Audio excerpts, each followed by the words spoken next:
Hi everyone, welcome back to another edition of Keto 365. Today we're going to be making something that I promise you is better than Cheesecake Factory cheesecake, but it's keto cheesecake.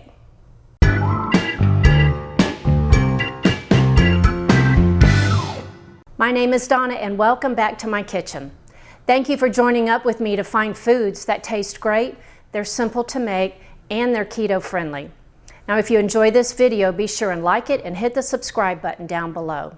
Now let's get started on our recipe today that's keto cheesecake, but I promise you it's going to be better than the Cheesecake Factory cheesecake. So here are the ingredients that you're going to need for the crust, and then I'll give you the ingredients that you're going to need for the filling.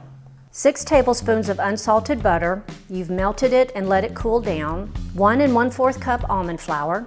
1/2 cup pecans, and you'll chop these up. 1/4 cup monk fruit baking powder. First, you need to preheat your oven to 350 degrees and position the oven rack in the middle position.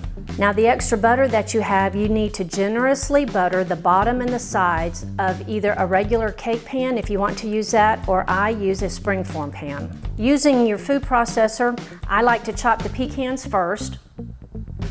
Just leave them in there and then add your almond flour, monk fruit baking powder, melted butter, and then slowly pulse it until it's finely ground and combined. Next, you're going to take this mixture and put it into your either springform pan or a cake pan. Use the back of your fingers or the bottom of a measuring cup and press it out and up the sides of the pan about 1 inch. And then put this in your oven and bake it for about 10 minutes.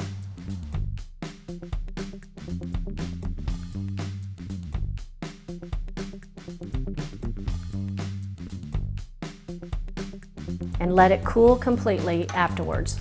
After you've taken out your crust, make sure you reduce your oven temperature to 325 degrees. 5 8-ounce blocks of cream cheese that have come to room temperature. 1 3/4 cup monk fruit baking powder. You will also need 1 tablespoon of lemon juice, 1 1/2 teaspoon vanilla extract, 3 large eggs that have come to room temperature.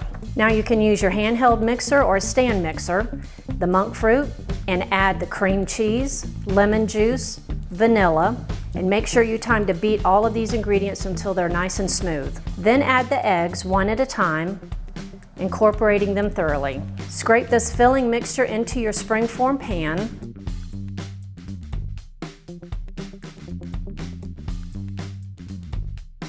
Then tap the pan on the counter to even the mixture out and let any air bubbles come out. Now place this cheesecake in the oven and bake until the edges of the cake are set, but the center is still jiggly.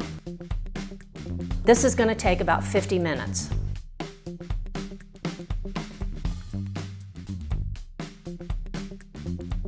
When it's done, pull the cake out and set it on a trivet. Run a thin knife around the edge of the cake and let it sit and cool for 1 hour. Now after this hour, loosely cover the cake and refrigerate it until it's cold for at least 4 hours before serving. And believe me, it's worth the wait.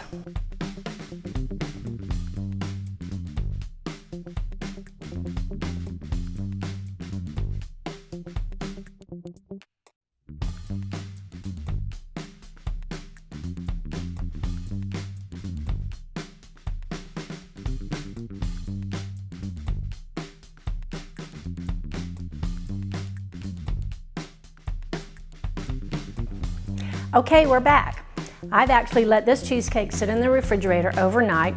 I've cut out 3 slices and garnished it with raspberries, strawberries, and blueberries. You can use them or you don't have to at all. Now for the tasting.